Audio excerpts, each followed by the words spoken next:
Kill him!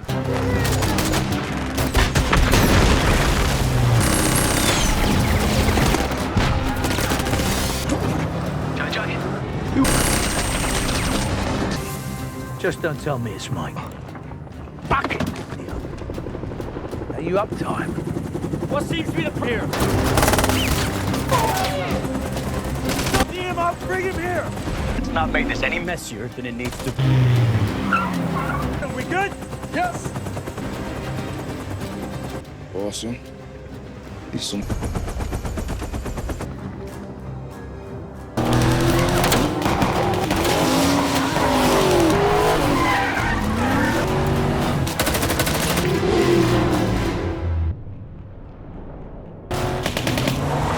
They executed Alexander's men and taken the end. Road's closed! Know where they are. Already on it.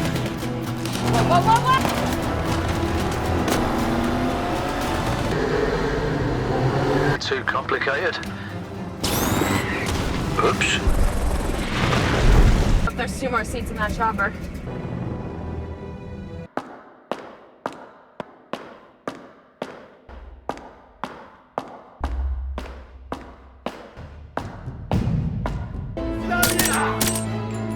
Oh, a lot very serious. Is Mike, is that right? Well, supplied. Have I, Danny? Orson, take a look. I think you'll see an old derelict £90 as Semtex. Is about right, Mike? Or you could do it.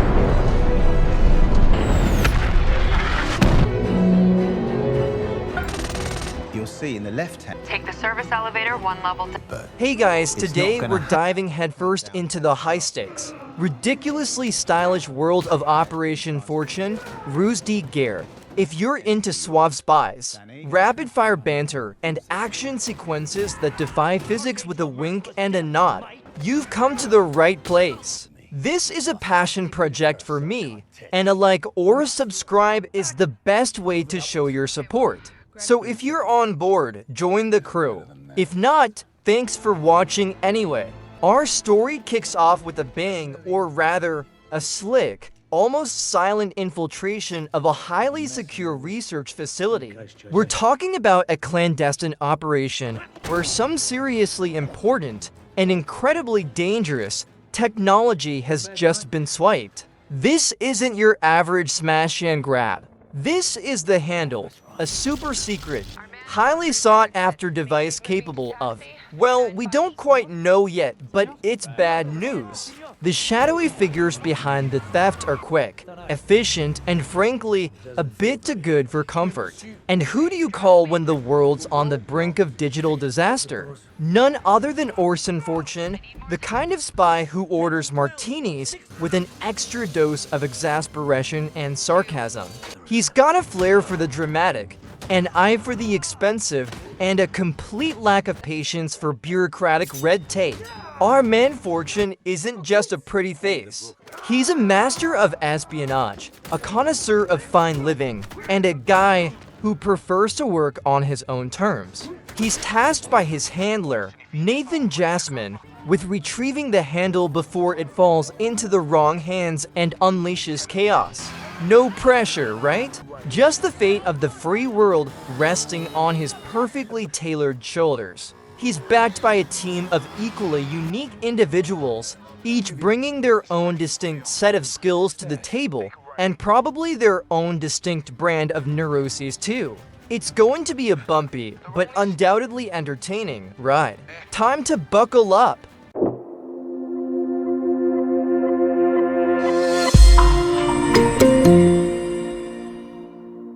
Fortune's not one to go it alone, even if he often gives off that vibe.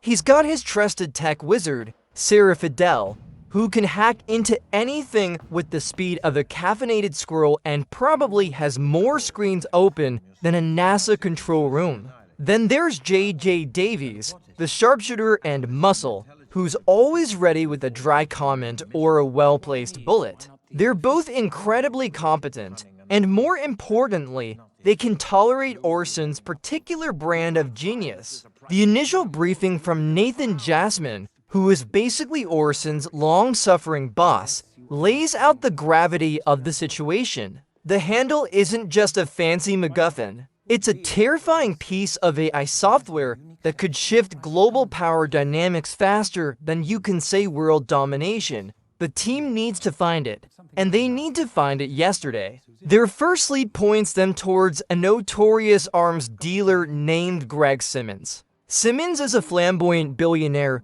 a philanthropist on paper, at least, and a man with a penchant for throwing lavish parties and collecting, well, everything illegal. He's the kind of guy who buys a super yacht just to have a bigger garage for his other super yachts. The plan is to get close to Simmonds, figure out how he's involved, and snatch the handle back. But how do you get close to a man who's got more security than Fort Knox and more paranoia than a spy on vacation? Enter Danny Francesco, a world-famous, slightly insecure, and incredibly handsome movie star. Turns out Simmonds is obsessed with Danny's films. Nathan's genius, or perhaps utterly insane, idea is to coerce Danny into playing a role he was never meant for, a spy. This is where the ruse de guerre really kicks in. Danny is initially, and understandably, horrified. He's used to choreographed fights and cue cards,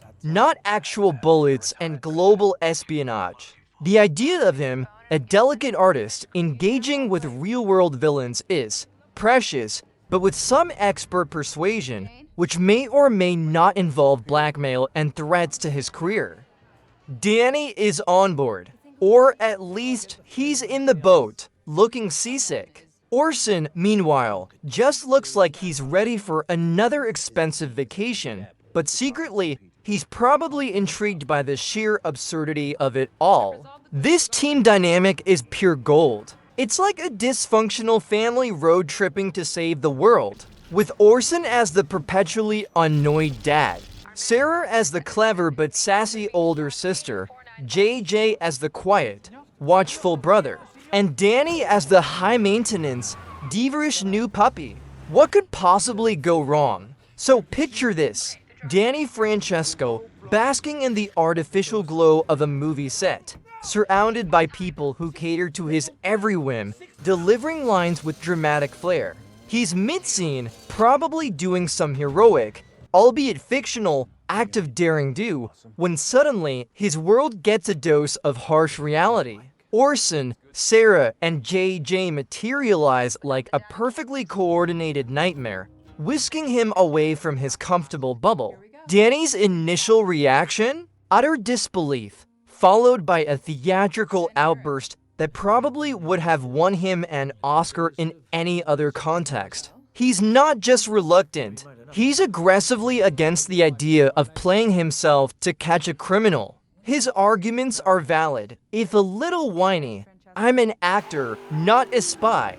I don't do real stunts. What about my gluten intolerance? Orson, with his characteristic lack of empathy for celebrity woes, simply explains the situation in plain, brutal terms. Either Danny plays along, or his career, his reputation, and probably his ability to get a decent espresso will be utterly decimated. Sarah adds some tech-savvy threats, hinting at embarrassing online leaks, while JJ just stares, which is somehow more intimidating. The genius of the plan lies in Simmonds' almost childlike adoration for Danny. He's a superfan with deep pockets and a dangerous hobby. If Danny can charm Simmonds, they can get close enough to find the handle. It's a ruse, a deception, a ruse de guerre if you will, where Danny's fame is the ultimate weapon. The negotiation is less a negotiation and more a polite kidnapping.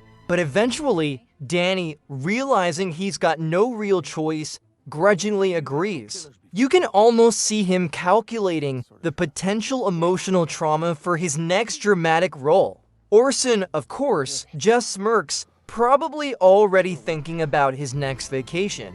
The team quickly sets about transforming Danny from a pampered movie star into a pampered movie star playing an even more intense version of himself. It's a subtle but crucial distinction. He gets a new wardrobe, a backstory, and a crash course in not looking like he's about to wet himself when confronted with actual danger. It's truly a testament to the power of Hollywood, or maybe just really good blackmail. Danny's officially in, but he's definitely not happy about it. His discomfort is palpable, and it's a running gag that absolutely shines. This is going to be fun. For us at least. Probably not for Danny. Our first major infiltration point is a ridiculously opulent yacht party hosted by none other than Greg Simmonds in the sun-drenched French Riviera. Think Gatsby, but with more questionable arms deals and less existential angst.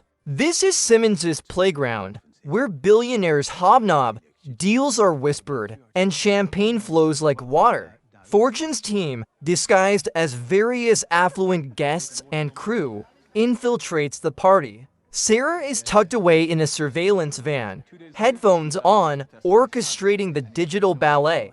JJ is providing eyes on the ground, a silent guardian in a sea of flashing cameras and designer dresses. Orson, naturally, is looking suave and bored, blending in perfectly with the world's elite while secretly judging everyone's fashion choices. Danny, meanwhile, is the star of the show. Dressed to the nines, radiating that particular brand of Hollywood charisma, he's dropped right into the lion's den. His mission, charm Simmonds. His biggest challenge, not having a panic attack. The first interaction between Danny and Simmonds is priceless. Simmonds, a larger-than-life character with an equally large ego, spots Danny, and his fanboy instincts immediately kick in. It's like watching a golden retriever finally meet its favorite human. Simmonds is genuinely thrilled, almost giddy, to have his idol at his party. Danny, guided by subtle earpiece commands from Orson, navigates the conversation with a mixture of practiced charm, barely concealed terror. He's trying to remember his lines, his fake backstory, and not to spill his drink when Simmonds gets too close. The dialogue is hilarious, with Simmonds quoting Danny's movie lines back at him, while Danny just tries to keep up the fight. Orson, listening in from a distance, is probably rolling his eyes so hard they could orbit Jupiter, but he can't deny that Danny is surprisingly effective. This scene beautifully showcases the contrast between the glamorous world of Hollywood and the gritty, dangerous reality of espionage. Danny's a fish out of water, but he's a very pretty fish, and Simmonds is hooked, while Danny distracts Simmonds with tales of his art. The team is busy trying to gain intelligence, observing the flow of people, listening to hushed conversations, and looking for any clues about the handle. They're like surgeons operating in a disco, trying to maintain their focus amidst the flashing lights and booming music. This initial phase is all about getting a foot in the door, establishing Danny's credibility, and gathering initial intel. So far, so good, if good means no one has been shot yet, which for Fortune's team is always a win. After the yacht party success, Simmonds, completely smitten, invites Danny back to his sprawling, ridiculously opulent villa. This is exactly what Fortune's team wanted, and while Danny is busy being the charming movie star, enthralling Simmonds with anecdotes that are probably 70% fabricated by Orson. The real work begins. Orson and JJ, with Sarah providing overwatch and hacking support from a nearby safe house, orchestrate a covert entry into the villa. This isn't a simple lock-picking job. Simmonds' place is a fortress, bristling with advanced security systems that would make a bank jealous. Lasers, motion sensors, pressure plates, the whole shebang. JJ moves like a ghost, disabling traps and bypassing cameras with unnerving grace. Orson, ever the pragmatic leader, offers sarcastic commentary, probably critiquing the interior design choices while he's at it. They're looking for anything, any shred of information that points to the handle's location, its buyer, or its capabilities. The tension is palpable as they navigate the maze of hollies, each step a potential tripwire. Meanwhile, Danny is playing the role of his life, keeping Simmonds entertained. He's probably having to improvise a lot, given that Orson's scripts for him are likely single-line instructions like compliment his yacht or ask about his favorite color. He's doing a surprisingly good job, though especially for someone whose biggest on-screen challenge was once faking a tear. He's talking about method acting, about the craft, probably dropping a few names, all while Orson is whispering urgent commands in his ear about Simmonds' security system. The contrast is comedic gold. Simmonds, blissfully unaware, is showing Danny his priceless art collection, his exotic pets, and probably bragging about his latest shady acquisition, which is precisely what the team needs him to do. The Villers search yields some tantalizing clues, encrypted files, strange financial transactions, and mentions of Red Giant. These aren't direct answers, but they're breadcrumbs leading them closer to the truth. The team works against the clock, knowing that their window of opportunity is narrow. Any slip-up, any suspicious movement, and Simmonds' formidable security apparatus will descend upon them. Orson even finds a hidden vault, though it's empty, confirming Simmonds is definitely holding something back. The information they gather suggests the handle is far more dangerous than initially thought, not just a device, but a full-blown AI weapon system. The stakes just got higher, and Danny's movie star Fawade is about to get a lot more demanding. Lucky him, the breadcrumbs from the Villa lead Fortune's team to a high-profile, incredibly exclusive art auction. This isn't your grandma's charity bake sale. This is where the world's wealthiest, and often most nefarious, collectors come to play. The prize isn't a priceless painting, though there are plenty of those. It's the handle itself, about to be sold to the highest bidder. This auction is a veritable who's who of global criminals and intelligence operatives. And guess who else shows up? Mike. Remember Mike, the guy who initially stole the handle? Turns out, he's part of a rival operation led by a man named Mercer, another shadowy figure who's just as interested in the handle as Nathan Jasmine's agency. So we've got to spy teams, the seller, and a host of potential buyers, all vying for the same dangerous prize in a room full of priceless artifacts. What could possibly go wrong? Orson, Sarah, JJ, and Danny once again infiltrate the event, but this time, the stakes are even higher. Danny's role is crucial. He's Simmonds' +1, giving them direct access to the inner circle. He's trying to maintain his suave movie star persona while secretly panicking about the actual danger lurking around every corner. Orson is constantly feeding him instructions, probably telling him to look sophisticated while secretly trying to locate the actual MacGuffin. The auction hall is a whirlwind of hushed conversations, flashing cameras, and nervous energy. Mike and his team are also present, making the atmosphere even more charged. There's a palpable tension, a silent standoff between the competing intelligence agencies, all pretending to be casually browsing the expensive art. When the handle is finally brought out, a small, unassuming device that looks like a fancy USB stick, the bidding war begins. It's not just about money, it's about power. Orson's team needs to outbid, outsmart, or outright steal it from under everyone's noses. Sarah is busy trying to hack into the auction's network, probably to manipulate the bids or identify the real players. JJ is providing security, his eyes scanning the room for threats, especially from Mercer's crew. Orson is trying to keep Danny from having a full-blown meltdown, which, let's be honest, is a full-time job in itself. The back and forth between Orson and Danny in their earpieces is a comedic highlight, with Danny constantly questioning the authenticity of his lines, and Orson getting increasingly exasperated. The scene is a masterclass in controlled chaos, where everyone is playing a role.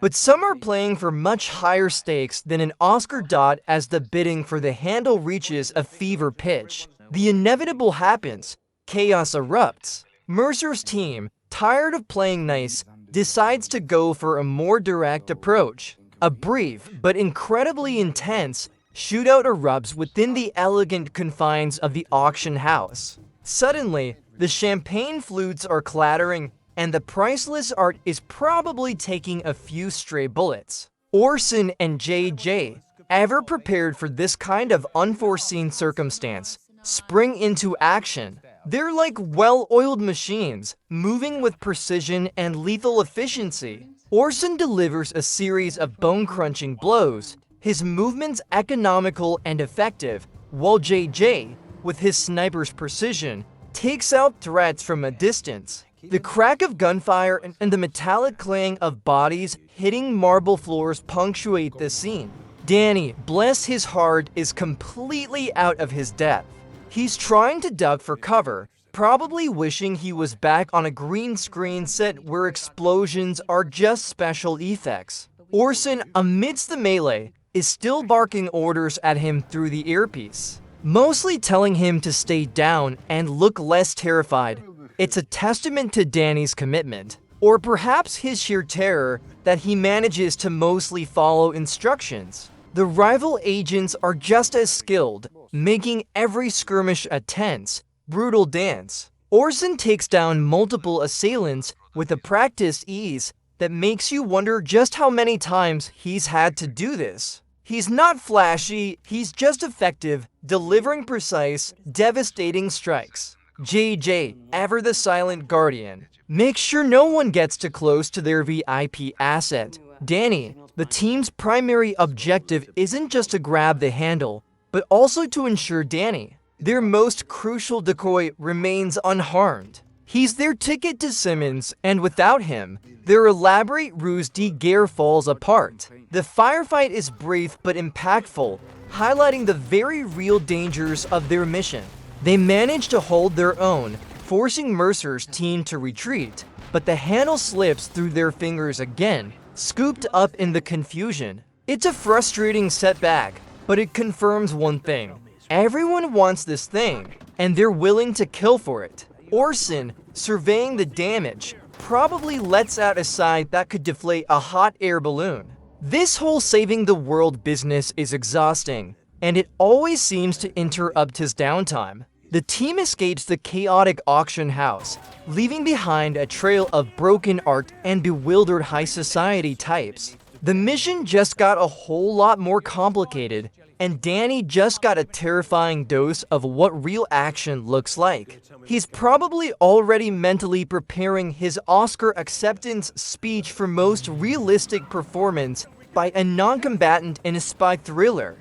Back in their temporary HQ, amidst the hum of servers and the glow of multiple screens, Sarah Fidel delivers the grim news. The handle isn't just some fancy data stick. It's a full-blown, incredibly advanced AI program. It's an algorithm, a digital weapon capable of causing global financial collapse, sabotaging critical infrastructure, or even manipulating information on a mass scale.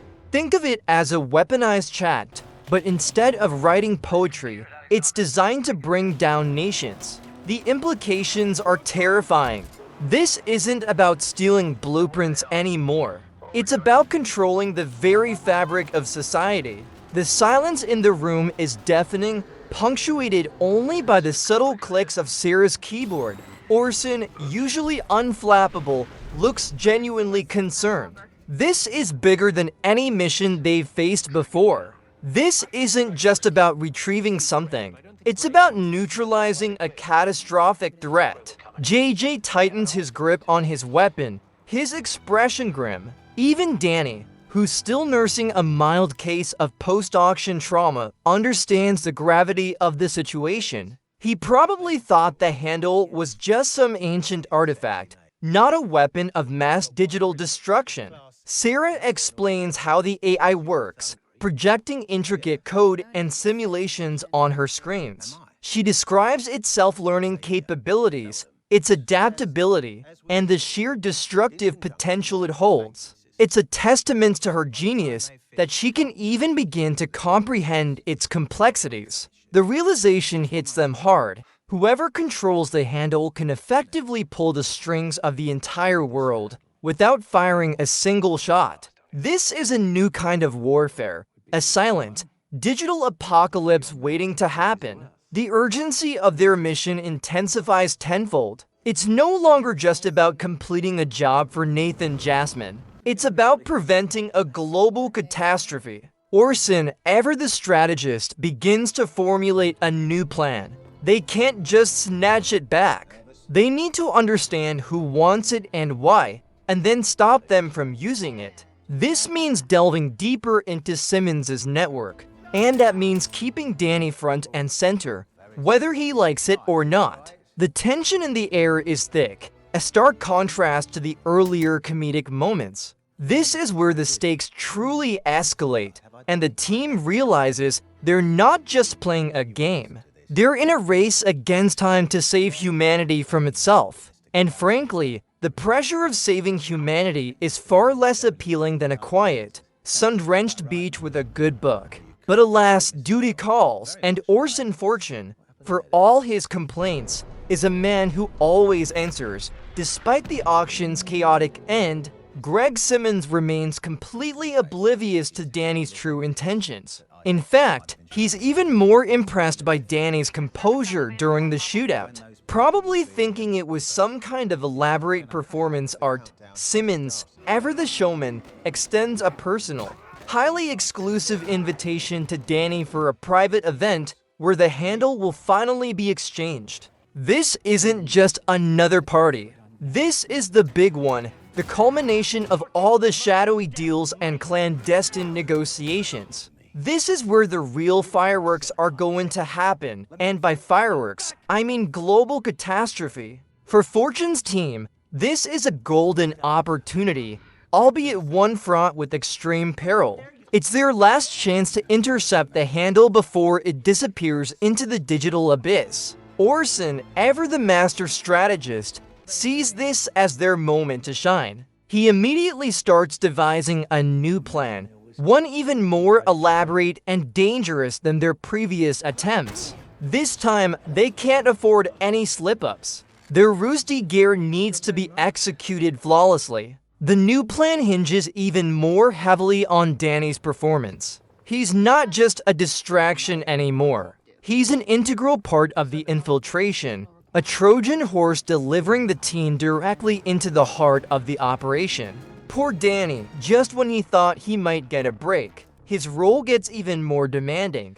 He's going to have to do some real acting now, without a director yelling cut. Orson's plan involves not just stealing the handle, but also exposing Simmonds' entire operation, while ideally not getting killed in the process. It's a delicate dance of espionage, deception, and a whole lot of calculated risks. Sarah is tasked with prepping new tech, creating fake identities, and probably designing a few more ingenious ways to hack into secure networks. Jay is meticulously scouting the location, analyzing entry points, and preparing for every conceivable combat scenario. And Danny is getting a crash course in advanced spycraft, trying to memorize floor plans and escape routes, all while still practicing his surprised but charming facial expressions. Orson, meanwhile, is probably indulging in some expensive scotch, because honestly, who wouldn't need a drink after dealing with this level of stress and celebrity meltdowns? The team knows this is their make or break moment. The exchange event is their last shot, and failure is not an option. The tension builds as they prepare for the final act of their elaborate charade, knowing that the fate of the world literally rests on their ability to pull off the biggest performance of their careers. And maybe, just maybe, Danny will finally get that Oscar he's always dreamed of, albeit for a role he never auditioned for. The team goes into overdrive, meticulously preparing for the grand finale. This isn't just a plan. It's a symphony of subterfuge, a meticulously choreographed ballet of espionage. Fortune, with his customary air of detached professionalism, oversees every detail. He's like a grumpy conductor, ensuring every instrument is in tune, even if one of them is a movie star who'd rather be discussing his craft. Sarah, the undisputed queen of digital warfare, is hunched over her glowing screens, coding, hacking, and creating digital ghosts. She's designing advanced surveillance systems, creating fake credentials, and probably finding ways to remotely disable every security camera within a 5-mile radius. The soft click-clack of her keyboard is the soundtrack to their high-tech preparations. JJ, the quiet enforcer, is meticulously cleaning his weapons, checking his gear, and studying blueprints of the exchange location like it's his favorite novel. His movements are precise, his focus absolute. He's identifying choke points, potential escape routes, and every single threat that could possibly emerge. The metallic clink of a magazine being loaded is a stark reminder of the very real danger they're about to face. Danny, surprisingly, is trying his best to keep up. He's being put through a crash course in surveillance, close quarters combat, and how to look inconspicuous while being utterly gorgeous. Orson is probably giving him pointers on how to convincingly look surprised when things inevitably go sideways. It's clear he's still terrified, but a newfound determination glints in his eyes. He started to grasp the true gravity of the situation, realizing this isn't just about his career anymore. He's no longer just playing a part. He's in the part for real. The team reviews tactical maps, rehearsing various scenarios. They're discussing contingencies for every possible outcome, from a smooth snatch hand grab to a full-blown firefight. The air is thick with anticipation and focused intensity. Orson, ever the pragmatic leader, emphasizes the need for flawless execution. There's no room for error, no second chances. The fate of the handle, and by extension, the world, rests on their ability to pull off this impossible mission. The sensory details here are crucial: the whispered commands, the subtle rustle of maps, the metallic gleam of equipment, and the focused hum of computers. It's a tension-filled calm before the storm, a moment where every member of the team knows exactly what they need to do, even if they're internally screaming about the sheer absurdity of it all. As the clock ticks down, they gather their resolve, knowing they're stepping into the lion's den with only their wits, their skills, and a movie star to guide them. What could go wrong? Everything, obviously. The stage for the grand finale is set. The stunning, sun-drenched city of Antalya, Turkey. This isn't just a beautiful backdrop. It's a strategically chosen location for a covert exchange of immense power. The vibrant city, with its ancient ruins, bustling markets, and picturesque coastline, provides a fascinating contrast to the deadly game playing out beneath its surface. The team arrives, blending into the throngs of tourists and locals. Orson, ever the connoisseur of local flavor, is probably already thinking about which expensive restaurant he'll contingency fund after the mission. Sarah is setting up her mobile command center in a discreet location, instantly turning a luxury hotel suite into a digital war room. The rhythmic hum of her equipment is already filling the air. JJ, meanwhile, is doing his usual, meticulous reconnaissance, mapping out escape routes and potential sniper positions, his eyes scanning every rooftop and alleyway. The sounds of the bustling city, the distant call to prayer, the chatter of merchants, the lapping waves, create a vibrant, sensory-rich environment. It's a beautiful place to visit, but for Fortune's team, it's a high-stakes arena. Danny, surprisingly, is trying to embrace the local culture while still being incredibly nervous. He's probably attempting to blend in by wearing an oversized hat and sunglasses, making him even more conspicuous. Orson's constantly reminding him to act normal, not like a tourist who just won the lottery. The sheer number of potential threats in a crowded city adds another layer of complexity. They're not just dealing with Simmonds and Mercer anymore. They're dealing with a host of unknowns, all converging on this single, pivotal exchange. The team moves through the city with practiced ease, their eyes constantly scanning, their senses heightened. Every face is a potential threat, every shadow a possible hiding spot. The beauty of Antalya is almost mocking in its tranquility, a stark contrast to the internal tension of the team. The exchange is rumored to be taking place at a secluded villa or a hidden compound, emphasizing the secrecy and danger of the transaction. Orson knows that once the handle changes hands, it might be impossible to retrieve. This is their moment, their final chance to prevent catastrophe. The weight of the world truly rests on their shoulders now. Amidst the picturesque beauty of the Turkish coast, they're on the clock and the ticking is getting louder. This vibrant city is about to witness an operation that will decide the fate of nations, and most of its inhabitants will remain blissfully unaware, enjoying their kebabs and Turkish tea.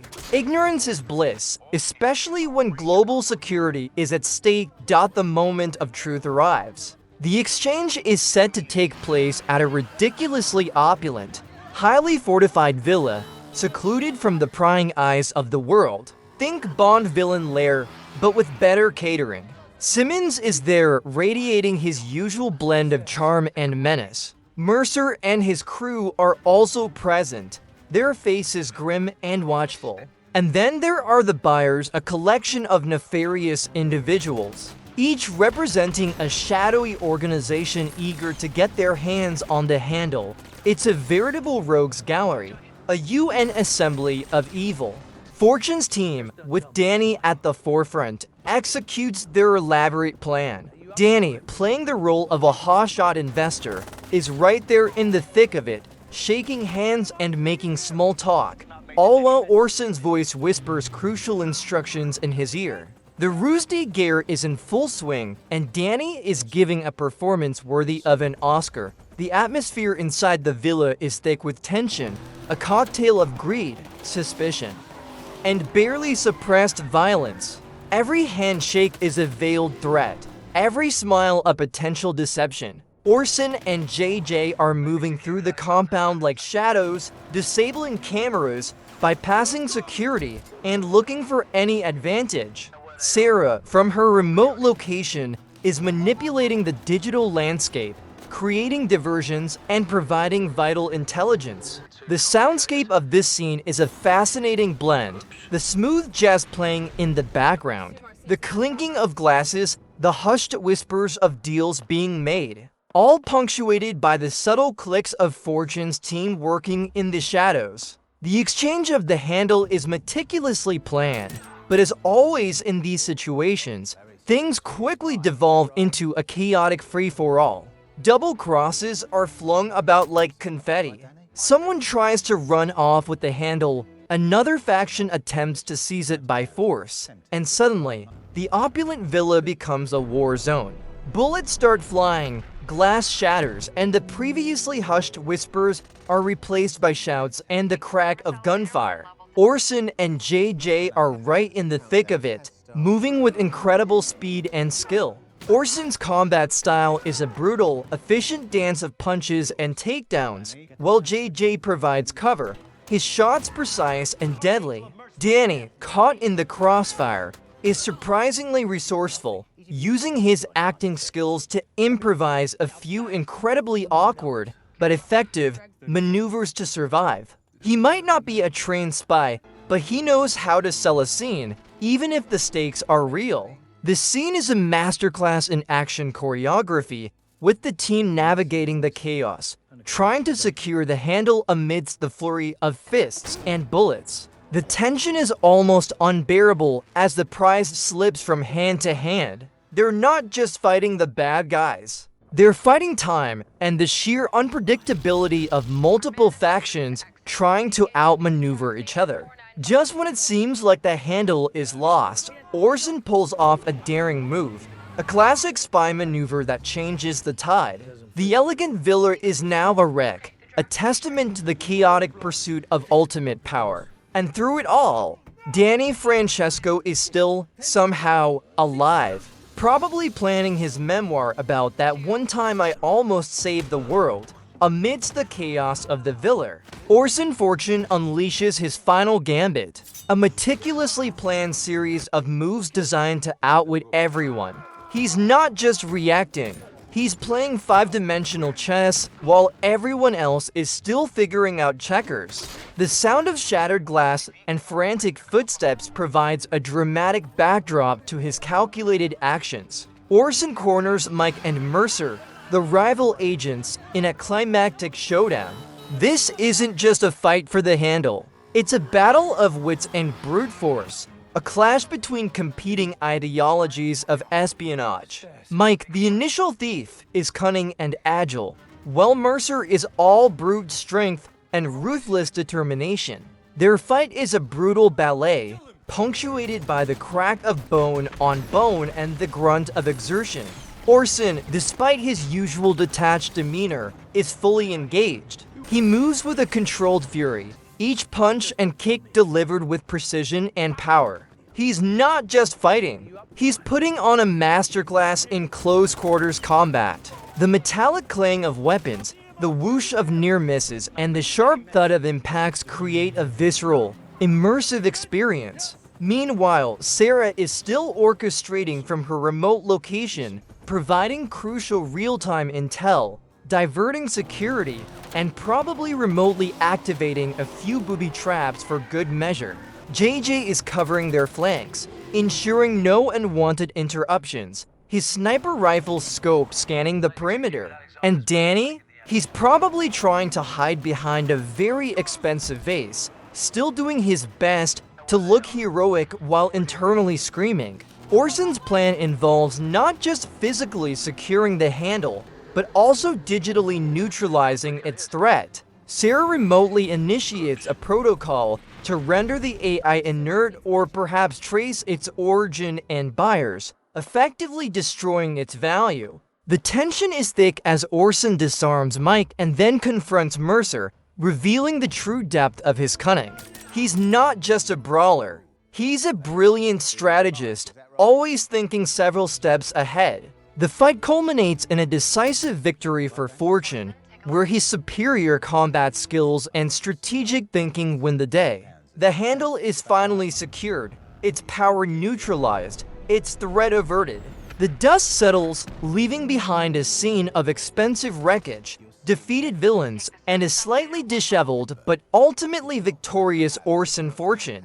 He probably sighs, wipes a bit of dust off his expensive suit, and immediately starts thinking about his next vacation. The world is safe, at least for now, thanks to a cynical spy, a brilliant hacker, a stoic sharpshooter, and a very confused movie star. The ultimate twist is revealed. Simmonds wasn't the mastermind, just a very flamboyant middleman, a pawn in a larger game. He was more interested in the spectacle than the actual destruction. The humor in this revelation is classic Orson Fortune. The most dangerous part of the operation was dealing with the celebrity ego, not the actual global threat. As the team extracts, leaving the villa in shambles, you can almost hear the faint sound of a satisfied smirk on Orson's face. Another day, another save, and another reason to complain about having to work so hard.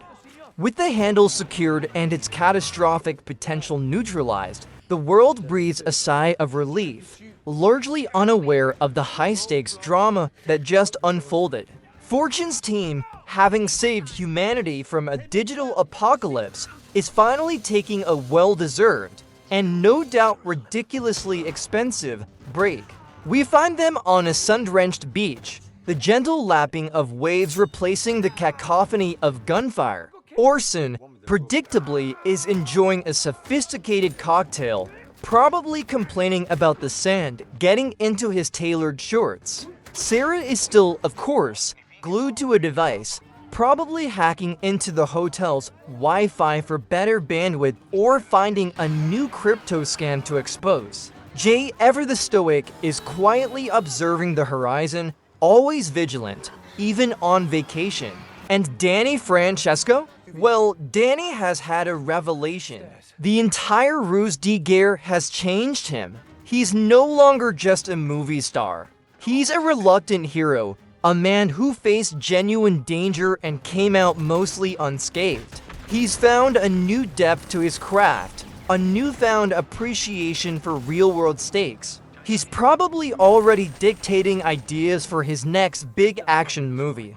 But this time, he might actually do some of his own stunts. The team discusses their future, or rather, Nathan Jasmine's new assignments. It seems saving the world is a full-time job, and Orson, despite his constant grumbling, is ready for the next challenge. There's a sense of camaraderie, a bond forged in fire and explosions, and a quiet satisfaction in a job well done.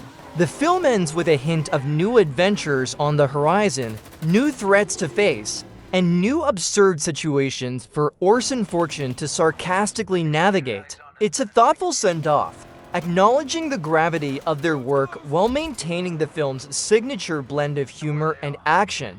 As the credits roll, you can't help but feel a sense of admiration for these unlikely heroes who, despite their quirks and complaints, always step up when the world needs them most. This film is a reminder that even in the darkest of times, a little humor and a whole lot of style can go a long way in saving the day. It highlights the often unseen battles fought by dedicated individuals who protect us from the shadows, making sacrifices that most of us will never even comprehend. It's about finding courage in unexpected places, embracing the absurdities of life, and recognizing that even a movie star can be a hero when given the right script. It inspires us to be resourceful, resilient, and always ready for whatever life throws our way, even if it's a global AI weapon, and perhaps, just perhaps, to always appreciate a perfectly made martini after a particularly trying day of saving the world. So that's the recap, guys. Hope you enjoyed this wild ride. Archangel of merciless death, mate! To me, he's bluffing. Easy for you to say. There are silicon tits. Let me. Mike, now back the Move it upwards. Okay, well, Greg. 30 seconds. I'm better than them. Nobody moving. Bit of a mess in here, Wiz. On the case, Judge, eh?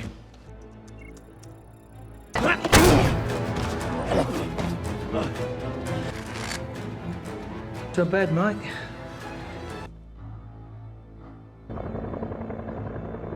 That's right. Our man is en route to exit. Main gate moving to taxi, 495. Señor? Señor? Señor, lo siento, señor. Don't know. It doesn't feel very hot. We're in pursuit. Okay, the drive will be encrypted. We're roadblocked. Lock the doors. No! I need more time. This table 12, 6. 2. There is a limit.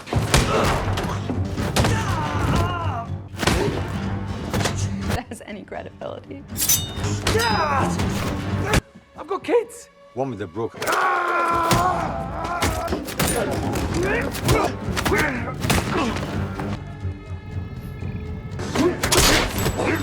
Orson, if he gets out of range, I can't block him. He's 10 meters.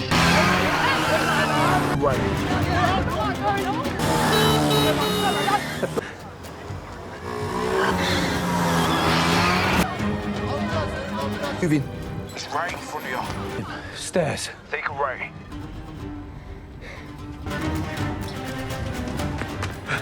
They're only